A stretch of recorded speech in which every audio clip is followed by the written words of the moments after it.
क्योंकि न्याय और वैशेषिक सृष्टि की रचना कहाँ से मानते हैं? अणु से ही मानते हैं। ये अणु को अंतिम इकाई मानते हैं, जिसको तन्मात्र भी कह सकते हैं। तो उस अणु को ये नित्य मानते हैं। और वो स्पर्शवान कैसे है?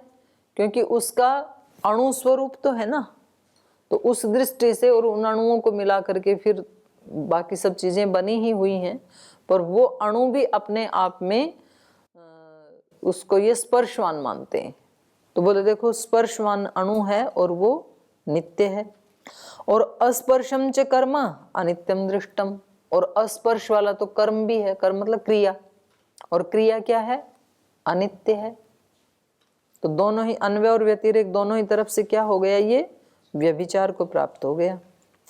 अस्पर्शत्वात् इति एतस्य साध्य साधर्मेण उदाहरणम। बोले देखो, हम इसके ना दोनों तरफ से उदाहरण देते हैं, साध्य के साधर्म से भी और साध्य के वैधर्म से भी। साध्य साधर्म से कर्म आ गया, तो इसी बात को जो अभी भाष्य में कही थी उसी को सूत्रकार कह रहे हैं। ऊपर जो इन्होंने कहा था ना अस्पर्शत्वात्, तो उसका उत्तर दे रहे हैं न कर्मानित्यत्वात्। बोले नहीं, अस्पर्श वाला तो कर्म भी है, लेकिन कर्म क्या है? अनित्य है। तो केवल अस्पर्श धर्म को मान करके ही आप शब्द को नित्य नहीं कह सकते हैं। और साध्य के वैधर्म से कह रहे हैं नाणु नित्यत्वात्। अणु भी स्पर्श वाला है यदि व्यतिरेक से या वैधर्म से देखें तो, लेकिन वो अनित्य नहीं है। जो जो स्पर्श वाला है वो अनित्य नहीं होता है। अणु स्पर्श वाला है लेकिन नित्य है। उभयस्मिन् उदाहरणे व्यभिचारात् न हेतु। तो आपके अन्वय और व्यतिरेक इन दोनों ही तरह से व्यभिचार होने से न हेतु, ये आपका हेतु उचित नहीं है। शब्द के नित्यत्व में आपने जो अस्पर्शत्वात् ये जो हेतु दिया था ये तो उचित नहीं है, खंडित हो गया एक हेतु। कोई और हेतु दो शब्द के नित्यत्व में। अयम तर्हि हेतु, चलो दूसरा हेतु देता हूं। पूर्व पक्षी कह रहा है संप्रदानात्। बोले संप्रदान, क्योंकि शब्द दिया जाता है ना किसी को, तो जो दिया जाता है वो क्या होता है? नित्य होता है। संप्रदीयमानम अवस्थितम दृष्टम। जो वस्तु दी जाती है, दी जाने वाली जो वस्तु है वो कैसे देखी जाती है? अवस्थितम, स्थिर देखी जाती है। जैसे मानो कोई किसी को गाय देता है तो गाय स्थिर है कि नहीं है? कोई किसी को धन देता है तो धन की थैली स्थिर है कि नहीं है? तो जो जो कोई किसी को दिया जाता है वो क्या देखा जाता है? अवस्थितम। नहीं तो इधर दिया और तुरंत नष्ट हो गया अगले क्षण में, तो फिर कौन देगा और कौन लेगा? तो दी जाने वाली वस्तु कैसी देखी जाती है? अवस्थितम। संप्रदीयमानम अवस्थितम दृष्टम। संप्रदीयते जे शब्द, ऐसे शब्द भी दिया जाने वाला है, दिया जाता है। कैसे? आचार्येण अंतेवासी ने, आचार्य अपने अंतेवासियों को देता है शब्द, तो संप्रदान हो गया ना। तस्माद् अवस्थित इति, तो इसलिए शब्द क्या है? स्थिर है, नित्य है, क्योंकि वो दिया जाता है। और दी जाने वाली वस्तुएं क्या होती हैं? स्थिर होती हैं। तो उसका उत्तर दे रहे हैं सिद्धांती तदंतराल अनुपलब्धे हेतु। बोले नहीं, ये हेतु भी ठीक नहीं है, क्योंकि जो दी जाने वाली चीज है वो तो देने वाला दे रहा है, लेने वाला ले रहा है, तो दोनों के बीच में वो वस्तु भी तो दिखाई देती है ना। जो गिफ्ट दी जा रही है और जो ले रहा है, तो दोनों तरफ से दोनों हाथ लगाते हैं और बीच में वस्तु भी दिखती है। ऐसे शब्द तो दिखता नहीं है। तद अंतराल अनुपलब्धे, उन दोनों के अंतराल में, देने वाले और लेने वाले के बीच में, अनुपलब्धे शब्द की उपलब्धि नहीं होती है, नहीं दिखता है शब्द, इसलिए अहेतु, ये हेतु भी ठीक नहीं है। ये न संप्रदीयते यस्मै च। बोले जिसके द्वारा दिया जाता है और यस्मै च जिसको दिया जाता है, तयो अंतराले उन दोनों के बीच में, अवस्थानम अस्य केन लिंगेन उपलभ्यते, उन दोनों के बीच में ये शब्द है, ये किस लिंग से आप दिखाएंगे? क्या चिन्ह है आपके पास? तो दिखता तो है नहीं दोनों के बीच में। संप्रदीयमानो ही अवस्थित संप्रदातु अपैति संप्रदानम च प्राप्नोति। बोले जो संप्रदीयमान वस्तु जो आप बता रहे हैं वो तो अवस्थित, वो तो स्थिर रहती है। तो उसमें क्या होता है, संप्रदातु अपैति संप्रदानम संप्रदानम च प्राप्नोति।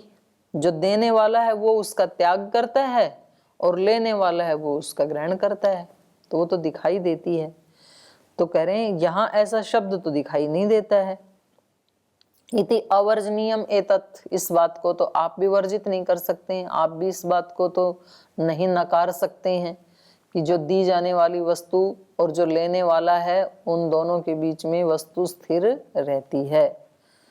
तो इसका उत्तर दे रहे हैं, ये हेतु भी खंडित हो गया। दो हेतु दिए, अस्पर्शत्वात् वो भी खंडित हो गया, दूसरा संप्रदानात् ये भी खंडित हो गया। अब तीसरा दे रहे हैं अध्यापनात् अप्रतिषेध है ना, ये हेतु नहीं है, इसी का ही वो दे रहे हैं, स्पष्टीकरण दे रहे हैं। इन्होंने कहा ना कि दोनों के बीच में तो शब्द तो मिलता ही नहीं है। बोले शब्द ना हो तो अध्यापन कैसे हो, तो अध्यापन ही इसका लिंग है कि शब्द दोनों के बीच में है। अध्यापनात् अप्रतिषेध, आप शब्द का दोनों के अंतराल में प्रतिषेध नहीं कर सकते हैं। क्यों नहीं कर सकते हैं, अध्यापनात् शब्द है इसीलिए तो पढ़ाता है वो। अध्यापनम लिंगम असति संप्रदाने अध्यापनम न स्यात् इति। जो अध्यापन है यही इसका चिन्ह है, यही इसका प्रमाण है कि शब्द है। असति संप्रदाने अध्यापनम न स्यात्, यदि दिया जाने वाला शब्द संप्रदान शब्द यदि ना हो तो अध्यापन नहीं हो पाएगा। तो कह रहे हैं उभयो पक्षयोः अन्यतरस्य अध्यापनाद् अप्रतिषेध। कह रहे नहीं, उभयो पक्षयोः दोनों ही पक्षों में, माने चाहे शब्द नित्य माने या अनित्य माने तो भी पढ़ाना तो हो ही जाएगा। माने शब्द को अनित्य माने तब भी तो अध्यापन हो सकता है ना, हो ही रहा है, हम पढ़ रहे हैं ना। तो वो ही कह रहे हैं उभयो पक्षयो अन्यतरस्य, माने दोनों में से एक को मान लें, चाहे आप नित्य को माने या अनित्य को माने, तो भी अध्यापनात् अप्रतिषेध, अध्यापन होने से अप्रतिषेध, आप हमारा प्रतिषेध नहीं कर सकते हैं। समान अध्यापनम उभयो पक्षयो हो, बोले ये अध्यापन क्रिया तो दोनों पक्षों में समान रूप से हो जाएगी। शब्द को नित्य माने तो भी हो जाएगी और अनित्य माने हमारे पक्ष में तो भी हो जाएगी। संशय अनिवृत्ते है, माने संदेह के निवृत्त न होने से, किम आचार्यस्थ शब्दो अंतेवासीनम आपद्यते तद अध्यापनम आहोस्वित नृत्योपदेशवत गृहीतस्य अनुकरणम अध्यापनम इति।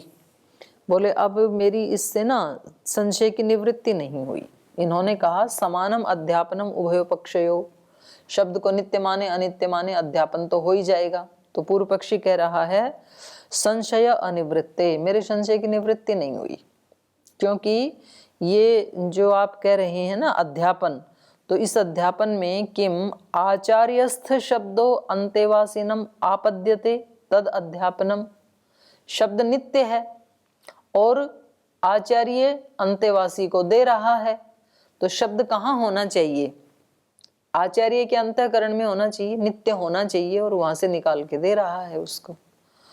तो कहा आप किसको अध्यापन कह रहे हैं, किम आचार्यस्थ शब्द, आचार्य में स्थित जो शब्द है और उसको अंतेवासीनम आपद्यते, वो अंतेवासी को दिया जा रहा है, प्राप्त करवाया जा रहा है, तद अध्यापनम, उसको आप अध्यापन कह रहे हैं क्या।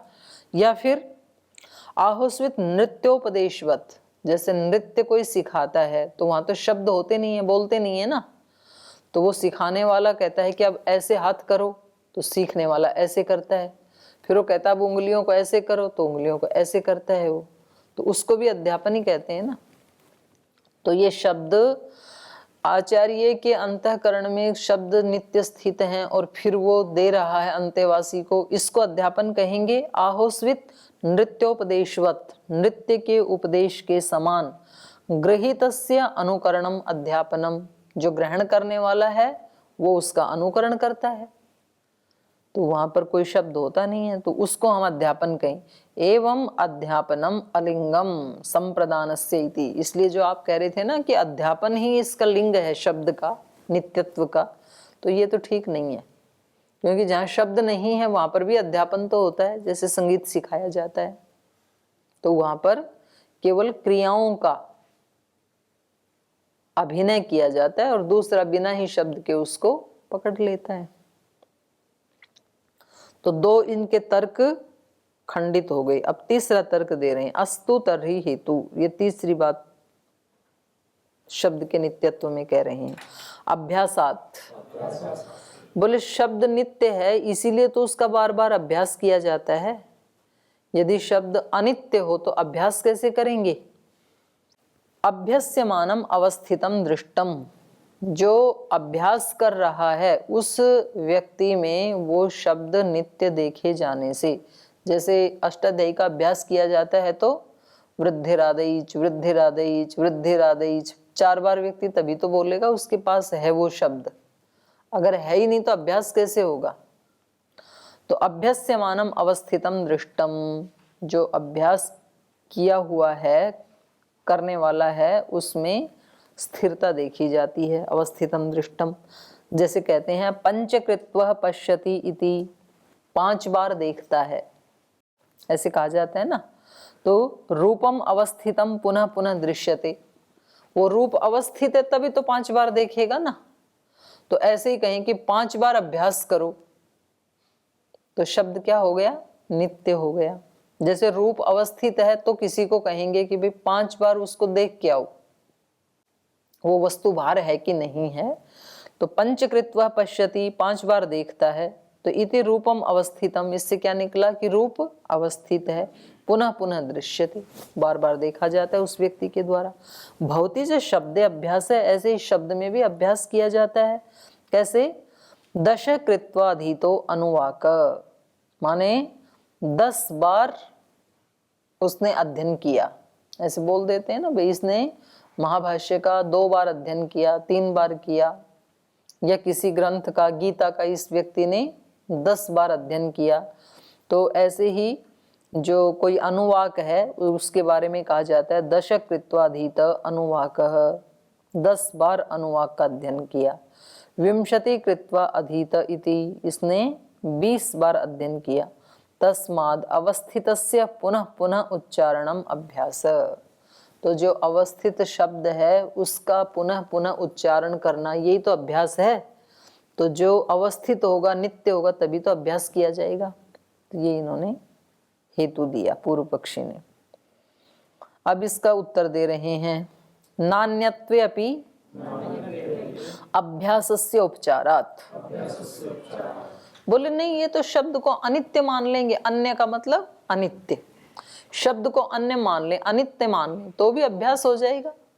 बार बार वृद्धिरादेश वृद्धिरादेश नया शब्द उत्पन्न होता रहेगा, तो क्या दिक्कत है अन्य मानने से भी। न अन्यत्वे अपि, अन्य मान लेने पर भी, अभ्यासस्य उपचारात्, अभ्यास का उपचार होने से। अनवस्थाने अपि अभ्यासस्य अभिधानं भवति, द्विर्नृत्यतु भवान् त्रिर्नृत्यतु भवान् इति। करें ये तो अनवस्थाने अपि, शब्द को अवस्थित ना माने अर्थात अनित्य माने, तब भी अभ्यासस्य अभिधानं भवति, अभ्यास की प्रक्रिया तो हो जाएगी। जैसे हम वहां बोलते हैं द्विर नृत्यतु भवान, आप 2 बार ये नृत्य करें तो अभ्यास हो गया ना। पहले वाला नृत्य स्थिर तो है नहीं, पहले किया वो नष्ट हो गया, फिर कहते हैं अभी 2 बार और करो भाई ये स्टेप, तो अभ्यास तो हो जाएगा अनित्य मानने से भी। द्विर नृत्यतु भवान त्रिर नृत्यतु भवान, आप 3 बार नृत्य करें या 2 बार करें तो वहां नृत्य के अनित्य होते हुए भी अभ्यास हो जाता है। या द्वि अनृत्यतः त्रि अनृत्यत, 2 बार इसने नृत्य किया या 3 बार नृत्य किया तो ये अभ्यास तो नृत्य के अनित्य होने पर भी संपन्न हो ही जाता है। या और एक उदाहरण देते हैं, द्वि अग्निहोत्रम जुहोति, 2 बार अग्निहोत्र करता है। या द्विर्भुंक्ते, 2 बार खाता है, तो खाना नित्य थोड़ी रहता है, तो अनित्य होते हुए भी अभ्यास तो हो जाता है 2 बार 3 बार खाने का। एवं व्यभिचारात्, तो इसलिए आपका ये जो अभ्यास वाला हेतु था इसमें भी व्यभिचार के उत्पन्न होने से, व्यवहार के उत्पन्न होने से शब्द में अभ्यास अनित्य मानने पर भी हो जाएगा, तो शब्द नित्य नहीं है। तो बेचारे के 3 हेतु दिए थे, तीनों ही खंडित कर दिए इन्होंने। प्रतिसिद्ध हेतु अन्य शब्द से प्रयोग प्रतिसिद्धते। अब इनके पास और कोई हेतु है नहीं, 3 हेतु तो दिए। अस्पर्शत्वात्, अभ्यासात, नहीं दूसरा क्या दिया, संप्रदानात, और तीसरा अभ्यासात, वो तीनों खंडित कर दिए। तो अब ये प्रतिसिद्ध हेतु, सभी हेतुओं के प्रतिसिद्ध होने पर अन्य शब्द से प्रयोग है। ये जो पिछले सूत्र में इन्होंने अन्य शब्द का प्रयोग किया ना, न अन्यत्वेपि अभ्यासस्य उपचारात, तो इस अन्य शब्द को लेकर के अब ये इनका खंडन करेंगे सिद्धांती का। अन्य शब्द से प्रयोग प्रतिसिद्धते, अन्य शब्द का प्रतिषेध करता हुआ पूर्व पक्षी कह रहा है अन्यत अन्यस्मात् अनन्यत्वात्, अनन्यत्वात् अनन्य इति, अन्यत इति अभाव, अनन्यता इति अभाव, अन्य अन्यस्मात् अनन्यत्वात्। जो अन्य शब्द है वो अनन्य से क्या है, भिन्न नहीं है ना। अन्य अन्यस्मात् अनन्यत्वात्, जो अन्य शब्द है वो अन्यस्मात् माने, अन्यस्मात् माने दूसरे से नहीं, अन्यस्मात् माने अन्य से ही, अन्य अन्यस्मात्, अन्य शब्द अन्य से, अनन्यस्मात् एक ही होने से, भिन्न न होने से। अन्य अन्यस्मात् अनन्यत्वात्, अनन्यत अनन्यत अनन्यत्व अभाव। अनन्यत मतलब समान ही है, अभिन्न है, तो इसलिए क्या हुआ, अनन्यत्व अभाव। अनन्यत्व बने, अन्यत्व अभाव, अन्यत्व बनेगा ही नहीं। अन्य शब्द को ले रहा है, अन्य शब्द क्या है, अन्य अन्यस्मात् अनन्यत्वात्, अन्य अन्य से अलग नहीं है, एक ही है, तो फिर ये अन्य शब्द बनेगा ही नहीं, आपका कहना। यद इदम अन्यत इति मन्यसे, जिसको आप अन्य मान रहे हो, यद्यपि इन्होंने अन्य से क्या लिया था, अनित्य, पर ये इस शब्द को पकड़ रहा है अन्य को, कि अन्य तो बनेगा ही नहीं, अन्य कथन होगा ही नहीं, अन्य कुछ भी होता ही नहीं है, क्योंकि अन्य क्या है, अनन्य है, अन्य शब्द से भिन्न नहीं है ना वो। तो वो कह रहे हैं यदिदम अन्यत इति मन्यसे, जो जिसको आप अन्य मान रहे हैं, तत् स्वार्थेन अनन्यत्वात्, वो अपने ही अर्थ से माने अपने ही स्वरूप से, अन्य शब्द से, अन्य स्वरूप से, अनन्यत्वात्, अनन्यत्वात् अन्यत न भवति, अन्य शब्द अन्य से अलग न होने के कारण अन्य न भवति, अन्य होगा ही नहीं। एवं अन्यताया अभाव, इसलिए अन्यता का अभाव हो गया, अन्य बनेगा ही नहीं। तत्र यदुक्तम, तो इसलिए पिछले सूत्र में जो आपने कहा था अन्यत्वेपि अभ्यास उपचारात इति एतत् अयुक्तम इति, तो जो आपने पिछले सूत्र में कहा था कि अन्य से भी अभ्यास का उपचार होने से, तो ये आपका हेतु उचित नहीं है, अर्थात अभ्यास अन्य से नहीं होगा, क्योंकि अन्य बनेगा ही नहीं। समझ में आ गया? तो इसका उत्तर दे रहे हैं, शब्द प्रयोगम प्रतिषेधतः शब्दांतर प्रयोग प्रतिसिध्यते। बोले जो अन्य शब्द का जो प्रतिषेध किया था इन्होंने, शब्द प्रयोगम प्रतिषेधतः, अन्य शब्द का प्रतिषेध करता हुआ शब्दांतर अप्रयोग प्रतिसिध्यते। शब्दांतर माने अनन्य, शब्द मतलब अन्य, शब्द प्रयोगम प्रतिषेधतः, शब्द प्रयोग माने अन्य शब्द का प्रतिषेध करता हुआ। शब्दांतर अप्रयोग, आप अनन्य शब्द का प्रयोग कर ही नहीं सकते हैं। शब्दांतर प्रयोग प्रतिसिध्यते, शब्दांतर का प्रयोग भी निषेध किया जाता है। इन्होंने क्या कहा था, अन्यत अन्यस्मात् अनन्यत्वात्, अन्यत इति अन्यता अभाव। अन्य शब्द अन्य से अलग न होने के कारण, मूल शब्द यहां पर अन्यत है, ठीक है, तो उससे अन्य शब्द बना, तो ये कह रहे हैं अन्य शब्द अन्यस्मात् अनन्यत्वात्, अन्य शब्द अन्य से अनन्य होने के कारण, अनन्यत इति अन्यता अभाव, अनन्यत शब्द है इसलिए अन्यता का अभाव है, अन्य शब्द नहीं बनेगा, ये इनका कथन था। तो अब ये क्या कह रहे हैं कि अन्य शब्द के प्रयोग का प्रतिषेध करते हुए शब्दांतर प्रयोग प्रतिसिध्यते, अनन्यत शब्द भी प्रतिसिद्ध हो जाएगा। यदि आप अन्य को नहीं मानेंगे तो अनन्य भी नहीं बनेगा। समझ रहे हो कि नहीं समझ रहे? वही इसमें बता रहे हैं अगले सूत्र में। यदि अन्य शब्द को नहीं मानोगे तो अनन्य भी नहीं बनेगा ना, क्योंकि उसी से तो नए समास करके न अन्य अनन्य, तो अन्य ही नहीं है तो किसके साथ नए का समास करोगे आप? अनन्य बनेगा कैसे? तद अभावे नास्ति अनन्यता तयो इतरेतर पेक्षया सिद्धेः।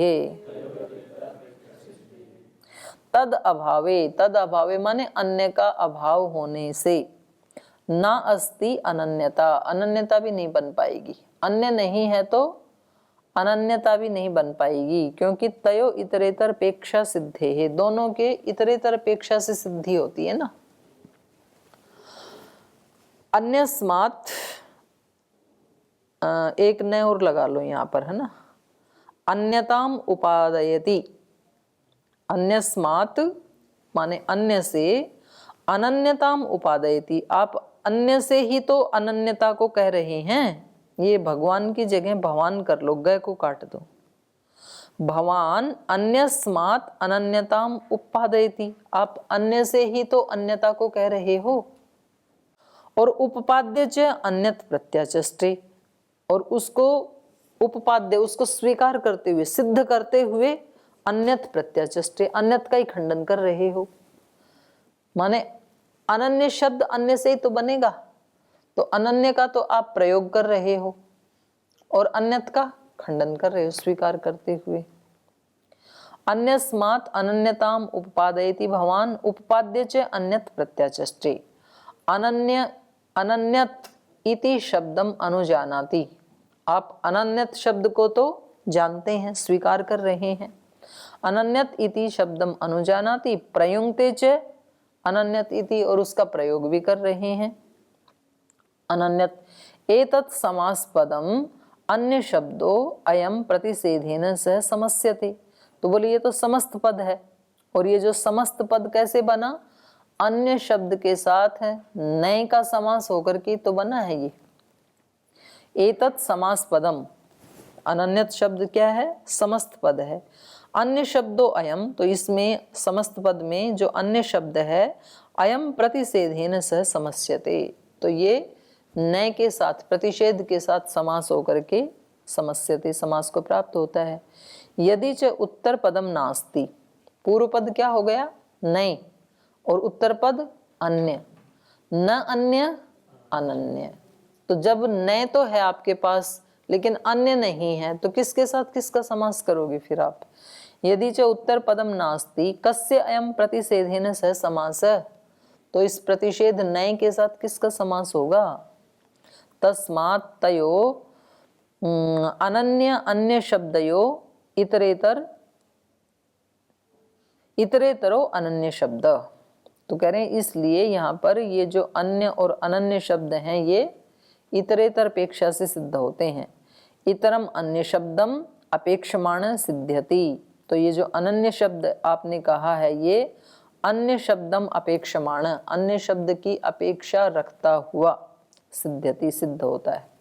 तत्र यद उक्तम अन्यताया अभाव इति एतत् अयुक्तम, तो जो आपने अन्यता का अभाव बताया ये आपका अभाव अयुक्त है, उचित नहीं है। अस्तु तर्हि इदानीं शब्दस्य नित्यत्वम, तो बोले ठीक है, हम एक और वो देते हैं इसका हेतु कि इसलिए इस कारण से शब्द का नित्यत्व है। किस कारण से है? विनाश कारणानुपलब्धे है। कह रहे हैं कि आप ये बताओ, हम कह रहे हैं शब्द नित्य है, और यदि वो नित्य नहीं है तो किस कारण से उसका विनाश हुआ? वो कारण तो मिलना चाहिए ना, नष्ट कैसे हुआ? शब्द है ये तो आप मानते हो, नित्य नित्य शब्द को तो मानते हो ना, तो शब्द है तो हमें ये बताओ कि वो नष्ट किससे हुआ? नाश का कारण कोई उपलब्ध होता ही नहीं है, तो इसलिए विनाश कारण अनुपलब्धे है नित्य है शब्द। विनाश के कारण की अनुपलब्धि होने से शब्द नित्य है। यद अनित्यम तस्य विनाशः कारणात् भवति, क्योंकि जो कुछ भी अनित्य है उसका नाश किसी कारण से हो जाता है। यथा लोष्टस्य कारण द्रव्य विभागात, लोष्ट अनित्य है और लोष्ट का नाश किससे हो जाता है? कारण द्रव्यों के विभाग होने से। उसके जो कारण द्रव्य हैं मिट्टी के एक एक कण, तो वो आपस में ऐसे अलग हो जाते हैं, तो लोष्ट का नाश हो गया। शब्दश्चेद अनित्यः तस्य विनाशो यस्मात् कारणात् भवति तदुपलभ्येत।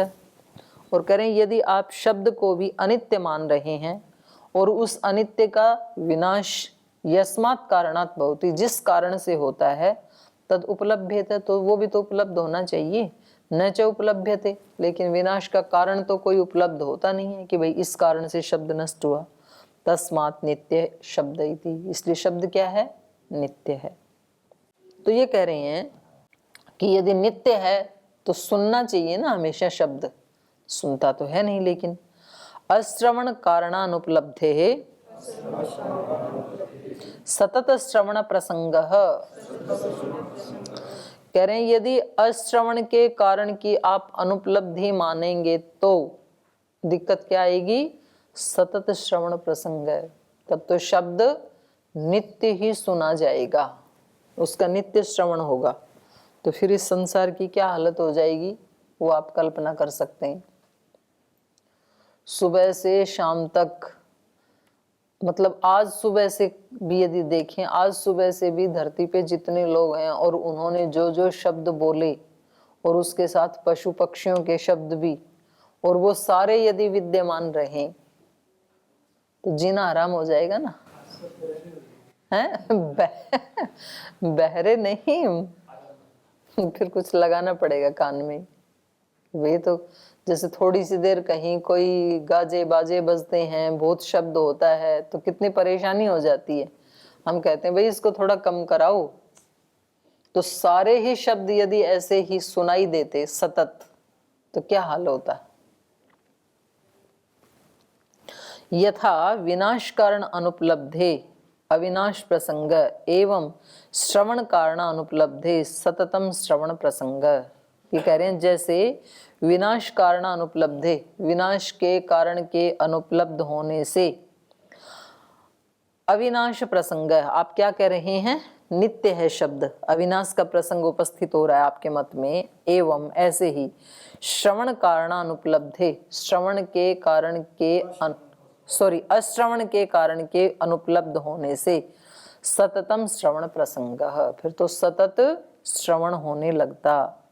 व्यंजका अभावात अश्रवणम इति चेत, बोले हम ऐसे माने कि श्रवण तो तभी होगा जब वो अभिव्यक्त होगा, व्यंजक के अभाव में। और व्यंजक क्या माना इन्होंने? उच्चारण को, कि उच्चारण ही व्यंजक है। तो व्यंजका अभावात अश्रवणम इति चेत प्रतिसिद्धम व्यंजकम, बोले भाई कितनी बार आपको याद दिलाएं कि व्यंजक तो प्रतिसिद्ध हो चुका है, व्यंजक है ही नहीं, वो बता ही दिया था आपको। अतः विद्यमानस्य निर्निमित्तम अश्रवणम इति विद्यमानस्य निर्निमित्तो विनाश इति।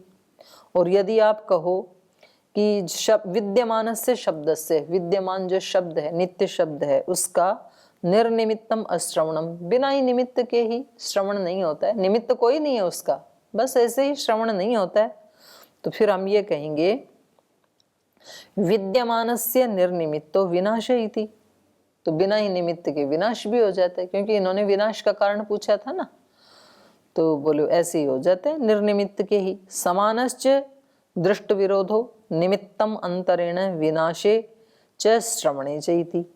तो बोले प्रत्यक्ष का विरोध हम दोनों के मत में बराबर है। दृष्ट विरोध है मतलब प्रत्यक्ष विरोध है। प्रत्यक्ष का विरोध हमारे दोनों के ही मत में है। एक के मत में क्या है, नित्य है तो उसके रोकने का कोई उपलब्ध नहीं होता है कारण, और अनित्य है यदि तो उसके मत में उसके नाश का कोई कारण उपलब्ध नहीं है। तो दोनों के ही मत में दृष्ट का विरोध उपलब्ध है। तो इसमें अगले में ये क्या इसको स्पष्ट करेंगे, ये फिर कल पढ़ेंगे।